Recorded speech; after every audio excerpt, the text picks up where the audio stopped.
Cuando trajeron a un pie grande gravemente herido a mi laboratorio de investigación en 1998, nunca imaginé que tratarlo me llevaría a descubrir el secreto más revolucionario de la historia de la humanidad.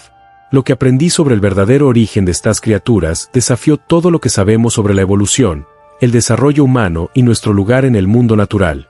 Me llamo Dr. Victor Harley. Soy un biólogo evolutivo de 43 años, y esta es la historia que me costó mi carrera, mi reputación y casi la vida, pero me reveló la verdad que el mundo necesita escuchar desesperadamente. El 14 de septiembre de 1998, la fecha está grabada a fuego en mi memoria porque es el día en que todo cambió.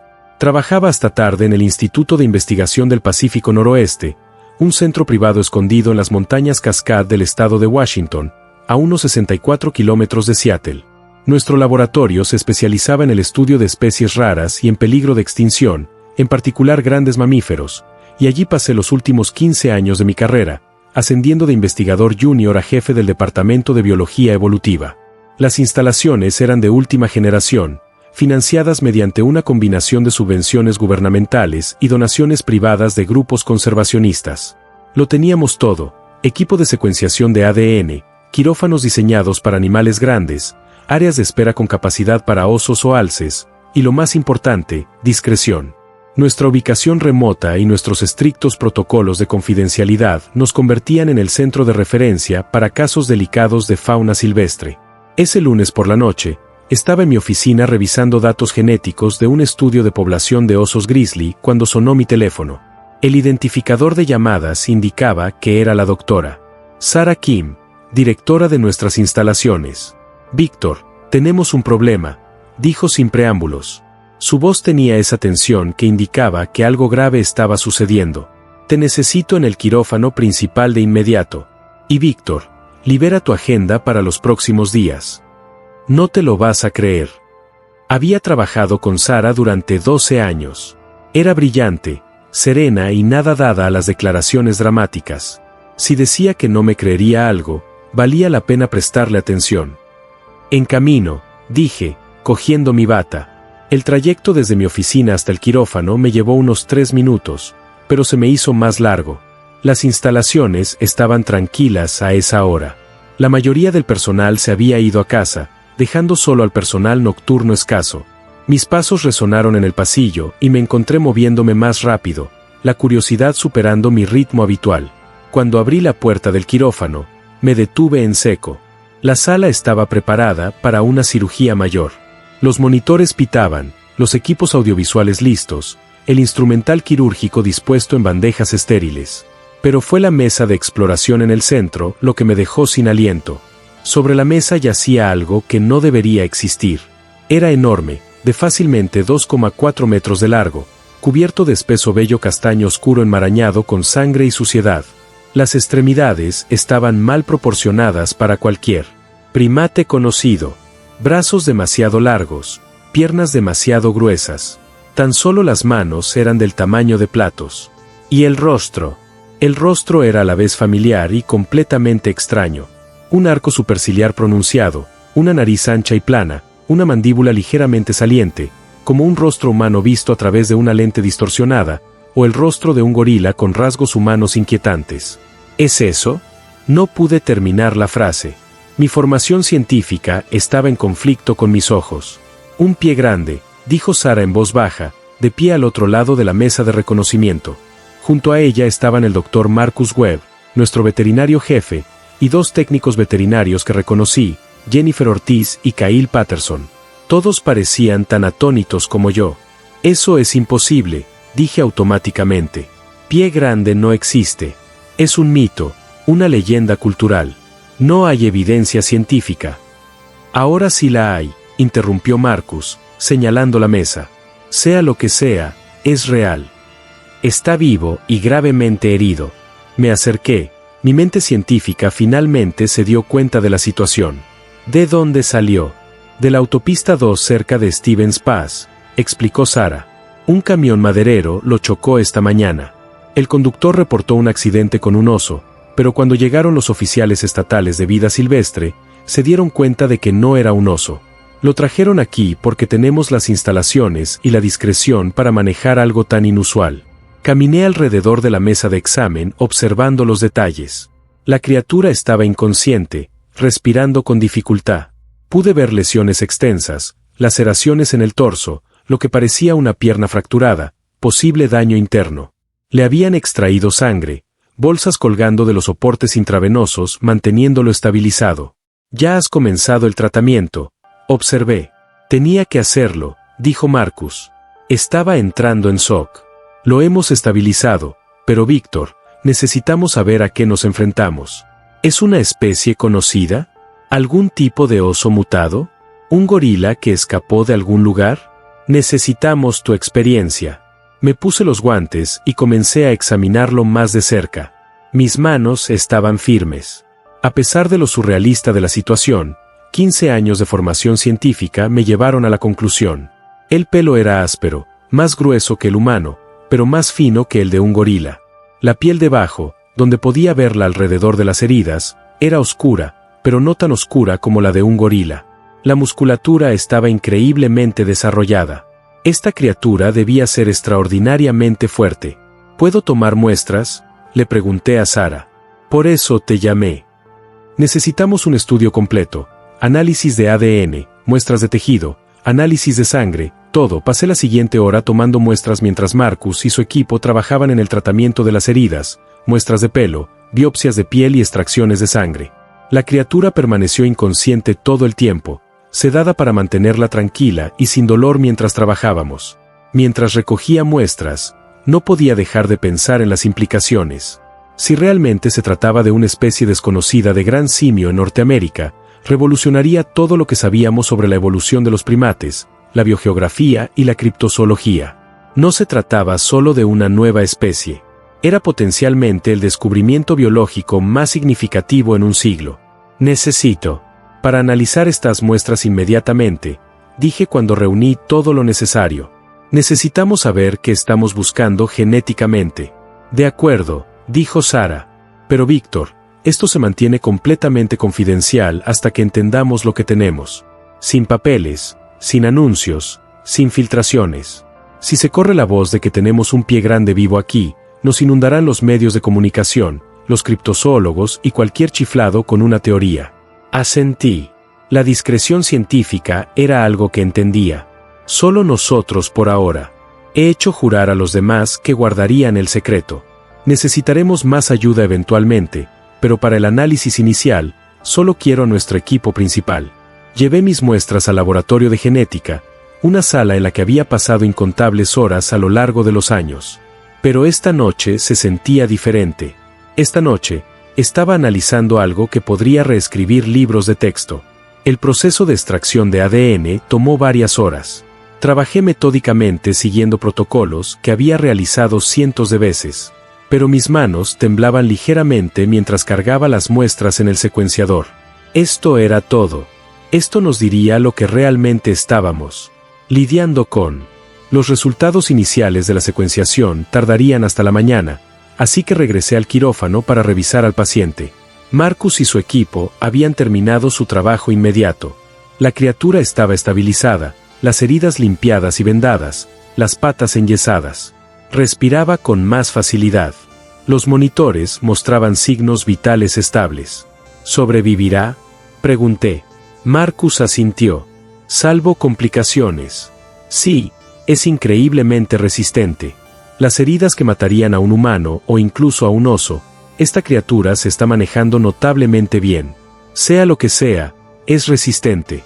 Acerqué una silla junto a la mesa de exploración y observé a la criatura en reposo, con los ojos cerrados y respirando con regularidad. Parecía casi tranquilo, casi humano. ¿Ha recuperado la conciencia?, pregunté brevemente cuando la trajimos, dijo Jennifer. Era una técnica joven, de unos 26 años, pero competente e imperturbable. Nos miró directamente a mí y a Víctor. Había inteligencia allí, no inteligencia animal. Algo más. ¿Intentó comunicarse? No. Solo me miró unos segundos. Luego Marcus la sedó completamente para la cirugía. Pero juro que entendió lo que pasaba. Sabía que intentábamos ayudar. Pasé el resto de la noche en esa habitación monitoreando a la criatura, tomando notas, observándolo todo. En un momento dado, Me quedé dormido en mi silla. Me despertó el sonido de las alarmas. Los monitores se volvían locos, y los ojos de la criatura estaban abiertos, no solo abiertos, mirándome fijamente con una intensidad que me dejó paralizado en la silla. Ojos oscuros, profundamente inteligentes, estudiándome con la misma curiosidad que yo le había mostrado. Nos miramos durante lo que pareció una eternidad, pero probablemente fueron solo 30 segundos. Entonces emitió un sonido, bajo, resonante, casi como una pregunta. «Está bien», dije en voz baja, con el tono tranquilo que usaría con cualquier paciente asustado. «Estás a salvo. Te estamos ayudando. Te atropelló un camión, pero vas a estar bien». La criatura ladeó ligeramente la cabeza, sin dejar de observarme. Entonces, increíblemente, levantó el brazo sano y señaló el yeso de su pierna. Luego me señaló a mí. El mensaje era claro. «¿Tú hiciste esto?» «Sí», dije con el corazón latiéndome con fuerza. «Te arreglamos la pierna. Estaba rota. El yeso la ayudará a sanar». La criatura estudió el yeso un momento, luego me miró, e hizo algo que hizo que mi visión científica del mundo se desmoronara. Asintió. Un gesto claro y deliberado de comprensión. No se trataba solo de una especie desconocida de simio. Era algo completamente distinto. Inmediatamente llamé a Marcus y Sara. En cuestión de minutos, los tres estábamos de pie alrededor de la mesa de reconocimiento, observando cómo la criatura seguía nuestros movimientos con esos ojos increíblemente inteligentes. «Lleva despierto unos 5 minutos», expliqué en voz baja y tranquila. «Nos entiende. Mira», señalé el yeso de su pata. Luego me miré a mí misma. «Te ayudamos a arreglarte la pierna». La criatura miró el yeso, luego a mí y asintió de nuevo. Sara jadeó audiblemente. «Eso no es posible», susurró. «Ese nivel de comprensión cognitiva, comunicación simbólica, es inteligencia humana». «O casi», acepté. «Sara, necesitamos esos resultados de ADN ahora. Algo no cuadra». Como si estuviera en Q, sonó mi busca. El laboratorio de genética. La secuenciación estaba completa. «Sigue así», le dije a Marcus. «Mantén la calma. Volveré en cuanto pueda». Prácticamente corrí al laboratorio de genética, con el corazón latiéndome con una mezcla de emoción y temor. La doctora Lisa Chen, nuestra genetista principal, estaba en la terminal de la computadora, pálida mientras miraba la pantalla. «Lisa, ¿qué encontraste?» Me miró y vi algo en sus ojos que nunca antes había visto. Miedo mezclado con asombro. «Víctor, necesitas verlo tú mismo. He realizado el análisis 3 veces. Los resultados son imposibles». Me moví a su lado, mirando la pantalla. Lo que vi me aflojó las piernas. Tuve que agarrarme al borde del escritorio para estabilizarme. «Esto no puede ser correcto», dije. «Hazlo de nuevo». «Ya lo he hecho 3 veces», repitió Lisa. «Víctor, los resultados son consistentes. No entiendo cómo, pero son consistentes». El análisis de ADN fue claro. El genoma de la criatura era 98,7% idéntico al ADN humano. Eso era más parecido que el de los chimpancés, que compartían alrededor del 96% con los humanos. Pero lo que me heló la sangre fue la naturaleza específica de las similitudes. «Mira el cromosoma 2», dijo Lisa, señalando la pantalla. «Es una fusión de 2 cromosomas, igual que en los humanos. Este es el marcador clave que distingue a los humanos de otros grandes simios». «Pero mira estas secuencias», dije, mientras revisaba los datos. «Estos genes de aquí están asociados con el desarrollo del cerebro humano. El gen FOSP2, implicado en el habla y el lenguaje. El gen HR1, vinculado al desarrollo de la corteza cerebral. Esta criatura tiene genes específicos de los humanos. No solo tiene esos», corrigió Lisa. «Observa más de cerca los niveles de expresión. Estos genes están activos, Víctor, completamente funcionales». Pasé la siguiente hora analizando los datos, comparándolos con cada genoma de primates de nuestra base de datos. La conclusión era ineludible y aterradora en sus implicaciones. «Esta no es una especie separada que evolucionó paralelamente a los humanos», dije lentamente, al darme cuenta. «Esta es Lisa. Esto es humano, o lo era. Esta es una rama del árbol genealógico humano». «Eso es imposible», dijo Lisa, pero su voz carecía de convicción. No hay evidencia de que ninguna otra especie humana haya sobrevivido hasta la época moderna. Los neandertales se extinguieron hace 40.000 años, los denisvaens incluso antes. No todos, dije, con la mente acelerada. ¿Y si algunas poblaciones sobrevivieran? ¿Y si se adaptaran a la vida en bosques profundos, se volvieran más robustas, con más pelo para climas fríos? Con el paso de miles de años, se verían diferentes, pero genéticamente me quedé callado mirando los datos. Entonces algo más me llamó la atención. Lisa, mira esto. Estos marcadores de aquí muestran una divergencia reciente. Esta no es una especie que se separó de la humanidad hace millones de años. Esta separación ocurrió relativamente recientemente en términos evolutivos. ¿Cuán recientemente? Hice los cálculos, revisándolos 2 veces. Entre 50.000 y 100.000 años atrás, justo cuando los humanos modernos se expandían fuera de África. Las implicaciones eran asombrosas. Pie Grande no era un simio desconocido. Era humano, una rama paralela de la humanidad que había sobrevivido, oculta en los bosques remotos del mundo mientras el Homo sapiens dominaba el resto. Tenemos que decírselo a Sara. Lisa dijo, Víctor, ¿entiendes lo que esto significa?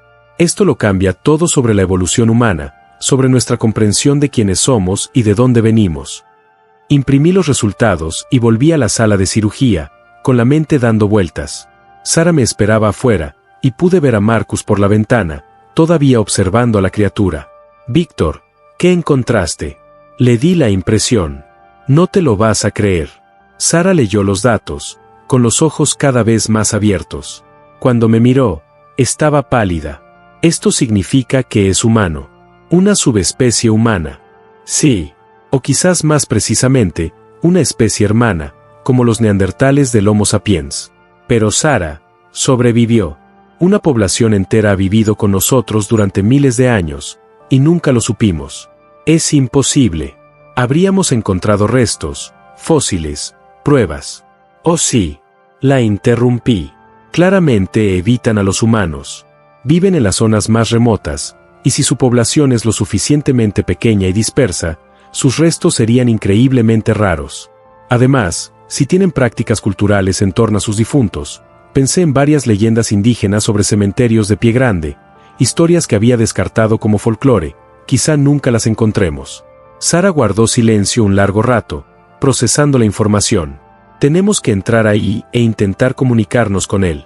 Si es humano, verdaderamente humano, tenemos la responsabilidad de tratarlo como tal. No como un espécimen, sino como ¿qué? Una persona. Eso es exactamente, dije. Sara, no se trata de un animal. Se trata de otro tipo de ser humano. Uno que se ha estado escondiendo de nosotros durante milenios.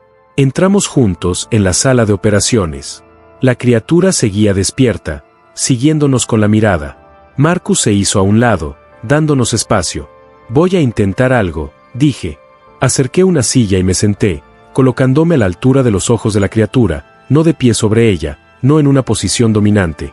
Como un igual, ¿me entiendes? Pregunté con claridad. La criatura me observó un momento y luego asintió, un gesto claro y deliberado. Mi corazón se aceleró. ¿Tienes lenguaje? ¿Puedes hablar? Abrió la boca y emitió un sonido. Una vocalización grave con estructura, ritmo, no un ruido aleatorio, sino algo que parecía palabras, pero la anatomía era diferente. El tracto vocal no tenía la misma forma que el de un humano. Los sonidos estaban ahí, pero no formaban exactamente el habla humana. Tu anatomía vocal es diferente, dije, más para mí que para ella. Probablemente tengas tu propio idioma, pero no puedes reproducir nuestros sonidos. La criatura emitió un sonido de frustración y luego hizo algo extraordinario. Se señaló la garganta, emitió un sonido y negó con la cabeza. Luego se señaló las orejas y asintió. Luego me señaló e imitó el movimiento de mi boca. Puedes entender nuestro idioma, pero no puedes hablarlo, interpreté. Me dices que comprendes lo que digo, pero no puedes responder con palabras. Asintió enfáticamente, y vi algo que parecía alivio en sus ojos. Por fin, alguien comprendió. ¿Puedes comunicarte de otras maneras? Gestos, señas. Levantó la mano sana y empezó a hacer movimientos deliberados con los dedos. No gestos aleatorios, sino señas estructuradas. Estaba usando una forma de lenguaje de señas. Sara, tráeme papel y un bolígrafo, le dije, sin apartar la vista de la criatura. Cuando los trajo, los puse sobre la mesa, al alcance de la criatura. ¿Sabes escribir? Miró el papel, luego el bolígrafo, luego su mano vendada y el yeso en su pierna. Emitió un sonido de frustración. Claramente, quería, pero no podía con sus heridas. Bueno, un enfoque diferente, dije. Voy a hacerte preguntas de sí o no. Asiente para sí. Niega con la cabeza para no. ¿Entendido? Un asentimiento. ¿Hay más de ustedes? ¿Más de su especie? Un asentimiento. ¿Viven en estos bosques? Otro asentimiento. ¿Nos has estado observando a los humanos? Un asentimiento y algo en sus ojos que podría haber sido cansancio. ¿Nos tienes miedo? Una larga pausa. Luego asintió lentamente. El peso de ese simple gesto me golpeó fuerte. Este ser, esta persona había vivido toda su vida con miedo de mi especie, escondiéndose, observando, evitando el contacto a toda costa. Y ahora aquí estaba, herido y vulnerable en nuestras manos. No te haremos daño, dije en voz baja. Lo prometo. Queremos ayudar. Queremos entender. Me estudió durante un largo momento, esos ojos oscuros buscando los míos. Entonces hizo algo que me hizo un nudo en la garganta. Extendió su mano sana y me tocó el brazo. Solo un roce breve, un gesto de confianza. Víctor, dijo Sara en voz baja, tenemos que decidir qué haremos a continuación. No podemos guardar este secreto para siempre. Los agentes estatales de vida silvestre saben que tenemos algo inusual aquí. Y cuando esté lo suficientemente sano como para irse, lo dejaremos ir, dije con firmeza. De vuelta con su gente. Pero primero, quiero aprender todo lo que pueda con su permiso. Miré a la criatura. ¿Te quedarás? Déjanos estudiarte, aprender de ti y, a cambio, te ayudaremos a sanar. Protegeremos tu secreto. Nos miró a cada uno por turno. A mí, a Sara, a Marcus, a Lisa, que se había unido a nosotros, a Jennifer y a Kyle, evaluándonos, decidiendo si podía confiarnos el mayor secreto de la historia de la humanidad. Finalmente, asintió. Durante los 3 días siguientes, establecimos un sistema de comunicación que cambió todo lo que creía saber sobre la historia de la humanidad. Jennifer, nuestra técnica veterinaria, había cursado un semestre de lengua de señas americana en la universidad y se convirtió en nuestra intérprete principal. La criatura, a la que ya no quería llamar así, pero aún no tenía nombre, se adaptó con una rapidez asombrosa a usar signos estandarizados combinados con su propio lenguaje gestual. Al tercer día, traje una pizarra y rotuladores. El brazo herido de la criatura se estaba recuperando lo suficientemente bien como para sujetar el rotulador, aunque su control motor estaba claramente diseñado para movimientos más amplios y enérgicos, más que para detalles finos. Aún así, podía dibujar. ¿Puedes mostrarnos de dónde vienes?, pregunté, preparando la pizarra. Tomó el rotulador con su enorme mano y comenzó a dibujar. No eran marcas al azar, sino un mapa deliberado, montañas, valles, ríos. Dibujaba con sorprendente precisión. Y reconocí la geografía, la cordillera de las cascadas que se extendía desde el norte de California, pasando por Oregón y Washington, hasta la Columbia Británica. Golpeó con el rotulador varios puntos de las zonas montañosas más remotas. Luego dibujó figuras sencillas, representaciones de su gente, pequeños grupos dispersos a lo largo de cientos de kilómetros. ¿Cuántos sois?, pregunté. Hizo una pausa para pensar. Luego dibujó marcas en la pizarra. Grupos de 5 líneas. Formó 7 grupos, luego empezó un octavo, pero se detuvo a mitad de camino. Unos 37 o 38 individuos. Eso fue todo lo que preguntó Sara, con la voz llena de consternación. ¿En todo el Pacífico Noroeste? La criatura asintió, y había una profunda tristeza en sus ojos. Dibujó más en la pizarra, figuras de palitos que representaban a su gente, y luego las tachó una a una. Una representación visual del declive poblacional. Se están extinguiendo, dije en voz baja. Su especie se está extinguiendo. Asintió de nuevo y dibujó algo más, figuras humanas, muchas de ellas extendidas por la pizarra. Luego dibujó barreras entre los humanos y su gente, montañas, bosques, ríos. Señaló las figuras humanas, se señaló a sí mismo y negó con la cabeza con miedo. Se han estado escondiendo de nosotros, dije. ¿Cuánto tiempo? Pensó un momento, y luego comenzó a dibujar en la pizarra. Esta vez dibujó fases de la luna, luego símbolos solares, estaciones, años. Dibujó tantas marcas que llenaron la pizarra, y luego hizo un gesto para indicar aún más de lo que podía mostrar. Miles de años, susurró Lisa Chen.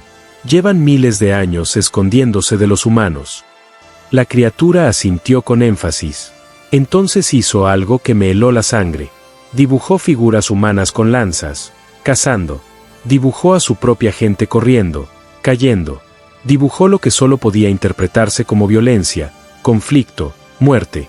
Los cazamos, dije. La comprensión me golpeó como un puñetazo en el estómago. Los primeros humanos, cuando nos encontramos con su gente, los cazamos, competimos con ustedes, los ahuyentamos. Asintió y luego dibujó más. Mostró a su gente retirándose a las montañas, a los bosques más profundos, aprendiendo a esconderse para evitar a los humanos a toda costa. Nos mostraba una historia de supervivencia a través del aislamiento. ¿Es por eso que están tan dispersos?, preguntó Marcus. Pequeños grupos en zonas remotas, evitando cualquier lugar al que pudieran ir los humanos. Otro asentimiento. Luego dibujó algo más. Grupos familiares, una figura más grande con otras más pequeñas. Se señaló a sí mismo, luego dibujó dos figuras más pequeñas e hizo un gesto de acuñamiento. «Tienen hijos», dije. «Una familia». Los ojos de la criatura se llenaron de lo que solo pude interpretar como angustia. Asintió y luego se señaló a sí misma, atrapada en nuestras instalaciones. Hizo un gesto interrogativo. ¿Cuándo podría volver a casa? Pronto, prometí. En cuanto te recuperes lo suficiente como para viajar con seguridad. Te llevaremos de vuelta. Durante los días siguientes, pasé cada momento libre con la criatura aprendiendo. Desarrollamos un sistema de comunicación más sofisticado usando una combinación de señas, dibujos y preguntas de sí, no. Y lo que aprendí fue asombroso. La gente de las criaturas tenía nombres para sí misma, una palabra que se traducía aproximadamente como gente del bosque o los ocultos. Tenían idioma, cultura, tradiciones. Transmitían historias orales de generación en generación, enseñando a sus crías sobre el mundo, y especialmente, sobre los peligros de los humanos. Nos conocían con increíble detalle.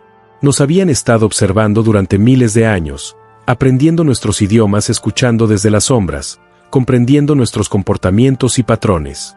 Conocían nuestras ciudades, nuestras tecnologías, nuestras guerras. Habían visto cómo la civilización humana se alzaba y se extendía por sus territorios ancestrales, obligándolos a refugiarse en zonas silvestres cada vez más pequeñas.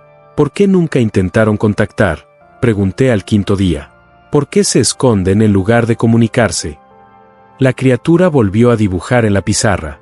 Mostró los primeros intentos de contacto, sus ancestros acercándose a los asentamientos humanos, intentando comerciar o comunicarse, y mostró lo que sucedió después.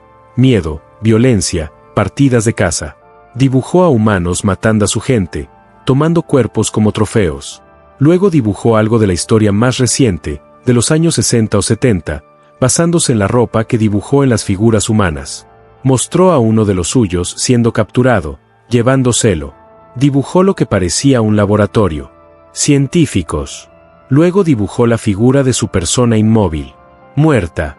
Alguien capturó a uno de ustedes, dijo Sara con voz hueca, experimentó con él, lo mató. La criatura asintió con expresión sombría. Luego hizo un gesto que claramente significaba, por eso nos escondemos. Por eso les tememos. Lo siento mucho, dije, y lo decía con cada fibra de mi ser. Mi especie ha hecho cosas terribles. Pero te juro que no todos somos así. Queremos entender, no hacer daño. Queremos ayudar. Me estudió por un largo momento, luego se llevó la mano al pecho e hizo un gesto que llegué a reconocer como confianza. Estaba eligiendo creerme. Al sexto día, hice la pregunta que me había estado molestando desde que vi por primera vez los resultados del ADN. Su gente y su mente se separaron hace decenas de miles de años, dije, pero son tan similares a nosotros, el ADN, la inteligencia, la cultura. ¿Por qué divergimos? ¿Qué hizo que sus antepasados se convirtieran en lo que son y los míos en lo que somos? La criatura consideró esto, luego dibujó en la pizarra 2 grupos idénticos de humanos primitivos. Luego dibujó un grupo en llanuras abiertas, pastizales. Los dibujó cazando con herramientas, haciendo fogatas, viviendo en grupos. Me señaló a mí, mis antepasados. Luego dibujó al otro grupo en bosques densos, montañas. Los dibujó adaptándose a ese entorno, creciendo más grandes, más fuertes, con más pelo para climas fríos, aprendiendo a vivir en grupos familiares más pequeños y territorios donde los recursos estaban dispersos. Se señaló a sí mismo, a sus ancestros. Diferentes entornos crearon diferentes presiones evolutivas, dije, comprendiendo. Mis ancestros se quedaron en entornos abiertos, desarrollaron tecnología, complejidad social. Los tuyos se adaptaron a la vida en la selva profunda, se volvieron físicamente más fuertes, pero permanecieron en grupos pequeños y dispersos. Asintió. Luego dibujó algo más que me hizo reflexionar. Mostraba a ambos grupos reuniéndose ocasionalmente durante miles de años, a veces peleando, pero a veces comerciando, comunicándose. Se cruzaron con nosotros, dije de repente, al igual que los humanos modernos hicieron con los neandertales. Probablemente haya genes de su gente en algunas poblaciones humanas. La criatura hizo un gesto que parecía de afirmación. Luego señaló ciertas figuras humanas en el tablero e hizo un gesto para indicar más grandes o más peludos. Estaba sugiriendo que algunos humanos que eran particularmente altos o robustos podrían portar marcadores genéticos de su gente. Las leyendas, dijo Lisa, ¿quién había estado observando este intercambio? Todas las historias indígenas sobre matrimonios entre humanos y espíritus del bosque, los cuentos de gigantes en linajes familiares. ¿Y si no fueran mitos? ¿Y si fueran recuerdos históricos reales de mestizaje? La criatura asintió con énfasis. Luego dibujó algo que me dejó sin aliento. Mostraba una línea de tiempo, el pasado, el presente y luego un signo de interrogación para el futuro. Señaló la menguante población de su gente, luego las figuras humanas que se extendían por todas partes. Hizo un gesto que claramente preguntaba, ¿qué nos sucede ahora? No lo sé, admití. Su población es críticamente pequeña. En términos genéticos, probablemente son demasiado pocos para sobrevivir a largo plazo sin graves problemas de endogamia. La criatura asintió con tristeza.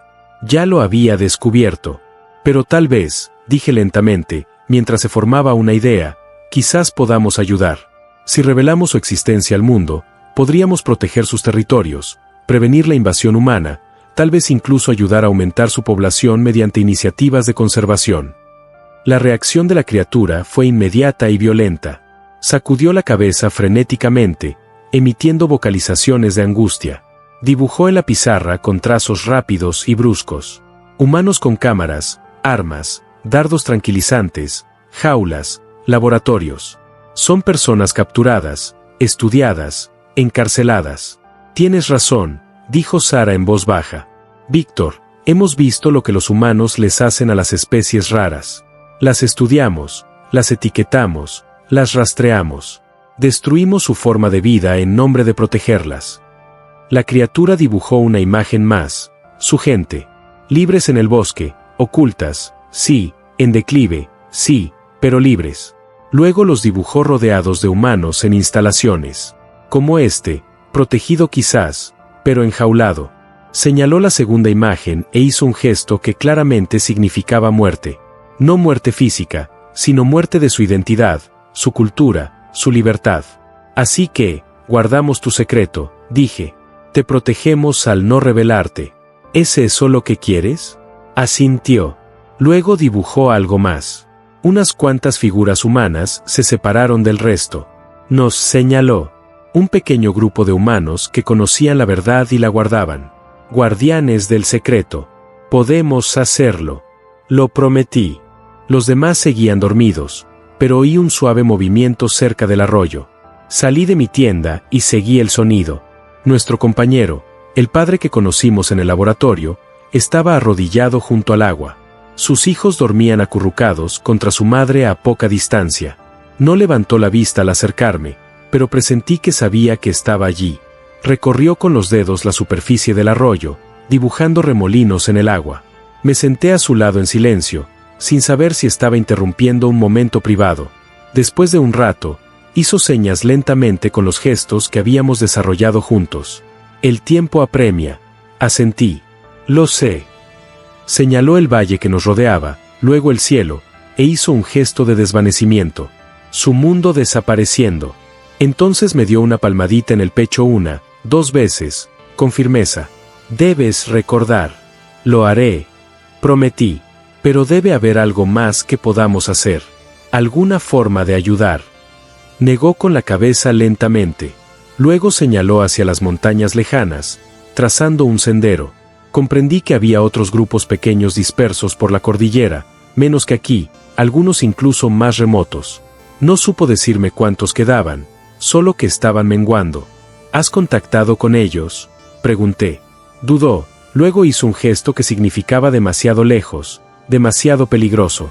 Lo comprendí. Cruzar a zonas ocupadas por humanos implicaba el riesgo de quedar expuestos. Muchos de los suyos ya habían muerto de esa manera. Regresamos al campamento cuando los primeros rayos de sol tocaron la cresta. El resto del valle despertó lentamente. Los niños jugaban, los adultos se estiraban en el aire frío de la mañana. Era normal, hermoso y profundamente trágico porque sabía lo frágil que era todo. Marcus estaba hirviendo agua para café instantáneo cuando regresé al campamento. Parece que no has dormido mucho, dijo. Yo no, admití. Él, lo dejó claro. Su tiempo es limitado. Marcus miró fijamente el vapor que salía de la olla. Empiezo a pensar que lo mejor que podemos hacer es exactamente lo que estamos haciendo. Aprende, registra, honra su historia. Quise argumentar, pero no pude. Mi instinto científico me decía que debíamos actuar, intervenir, proteger. Pero como humano, como invitado en su hogar, sentía una obligación igualmente fuerte, no hacerles daño, y revelarlos al mundo casi con seguridad los destruiría. Al mediodía, el padre me indicó que lo siguiera adentrándose en el bosque. Marcus se quedó con las familias. El hombre mayor, tranquilo y solemne, se unió a nosotros. Caminamos casi 1 hora, serpenteando entre cedros antiguos y rocas cubiertas de musgo, hasta que llegamos a una estrecha grieta rocosa oculta tras un tronco caído. El padre se agachó primero. Dudé, luego lo seguí. El pasaje se abría a una pequeña caverna. Una tenue luz se filtraba por las grietas del techo, y a lo largo de las paredes, pintadas con pigmentos que no reconocí, había escenas más detalladas que cualquier cosa en los pictogramas del valle. Contaban una historia no de su pasado, sino del nuestro. Los primeros humanos, delgados y pequeños comparados con los habitantes del bosque que se movían por las llanuras, los fuegos, las herramientas, caza. Luego, el encuentro de ambos pueblos, a veces pacífico, a veces conflictivo. Las escenas mostraban intercambios de regalos, matrimonios, aldeas compartidas por breves periodos. Luego vinieron otras. Humanos en mayor número con nuevas herramientas, lanzas, arcos, y más tarde armas de fuego, los habitantes del bosque obligados a internarse en las montañas. Cada vez menos. Al final del mural había pequeños grupos dispersos por vastos espacios. Luego figuras solitarias. Luego nada. Una predicción silenciosa. Extinción. Pasé la mano suavemente por la pared, temeroso de alterar la pintura. El padre tocó un símbolo cerca de la imagen final, el contorno de una figura humana con un pequeño círculo pintado donde estaría el corazón. Esto es, susurré. Me señaló. Un guardián, un narrador, un testigo. Sentí un nudo en la garganta. No lo merezco, dije en voz baja. Negó con la cabeza. No lo merezco, soy elegido. No había arrogancia en su gesto, ni reverencia, solo necesidad. Alguien tenía que llevar la verdad. Cuando salimos de la cueva, el hombre mayor me tocó el brazo y me condujo tras un grupo de rocas. Allí, casi oculto bajo una capa de hojas y ramas, había un bulto envuelto en fibras tejidas. Lo desenvolvió con cuidado. Dentro había objetos diferentes a todo lo que habíamos visto antes. Una tablilla de piedra tallada, intrincada, deliberada, no pictografías, sino símbolos. Escritura. Se me cortó la respiración. Escritura. Miré al padre. Asintió lentamente, luego hizo la seña de viejo, antes de esconderse. Mi mente daba vueltas. Sus antepasados alguna vez tuvieron un lenguaje escrito, algo que abandonaron al verse obligados a guardar secreto. Este artefacto había estado oculto durante generaciones, tal vez transmitido de anciano en anciano. La tablilla de piedra mostraba escenas similares a las pinturas rupestres: contacto temprano, cooperación y una advertencia. Figuras con símbolos extraños que se asemejaban a herramientas humanas primitivas. Acercamiento, conflicto, huida, dispersión. En la parte inferior había una última línea de símbolos dispuestos de forma diferente al resto. Señalé. ¿Qué significa esto?, pregunté. El padre dudó, luego hizo un gesto que nunca antes había usado. Ambas manos se presionaron contra el pecho, luego se extendieron hacia afuera, con las palmas hacia arriba. Te damos esto. Me quedé paralizada. No, no puedo aceptarlo. Esta es tu historia. Negó con la cabeza con firmeza. Luego señaló las pinturas rupestres. La historia de la extinción. Luego la placa de piedra. Si nos quedamos, todo estará perdido. Sentí un peso sobre mis hombros, más pesado que cualquier responsabilidad científica que haya conocido. Lo protegeré, dije al fin. Pero solo si está segura. Presionó su frente ligeramente contra la mía, un gesto que le había visto usar con sus hijos. Su respuesta fue definitiva. Cuando regresamos al campamento, los demás esperaban. Sus expresiones me indicaron que entendían lo que había sucedido. Esto no era solo un regalo, era una transferencia de tutela. Esa noche, el padre reunió a las familias alrededor de una fogata. Cantó una historia, larga, lenta, rítmica. Los niños escucharon con los ojos abiertos. Los adultos respondieron con afirmaciones murmuradas. No pude entender las palabras, pero sentí el significado. Esta no era una historia para ellos. Esta era una historia para mí, para la humanidad. Un padre pasando la antorcha a otro padre, no de sangre, sino por elección. Cuando terminó la historia, se volvió hacia mí y me dijo con señas: mañana. Asentí. Nuestro tiempo aquí se acababa.